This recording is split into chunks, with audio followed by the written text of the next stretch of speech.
Hello guys welcome back to my channel. चलो तो देखिए गोटे गोटे तो जो गणेश पूजा कर विसर्जन जो होती चलो देखिए कौन होपटे आम बड़ पिला सब करते लास्ट जो बड़ बड़ पिला सब करते मिसिक करते गणेश पूजाटी आ पचर अच्छे अखड़ा पिला अखड़ा डांस देखा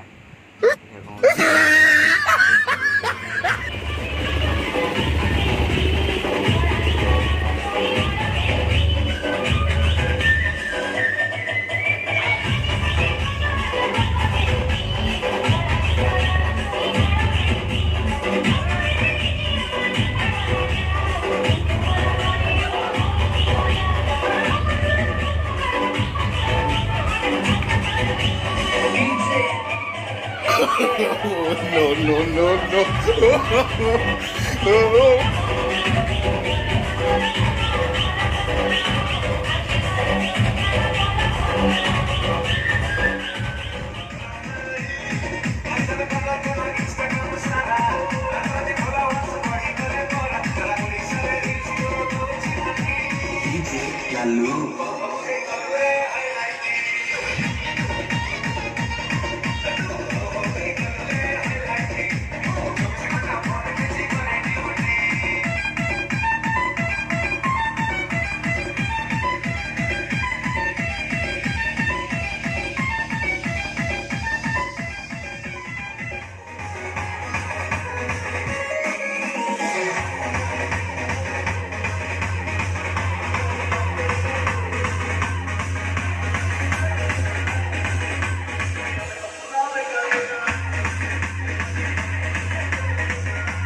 ना सब कर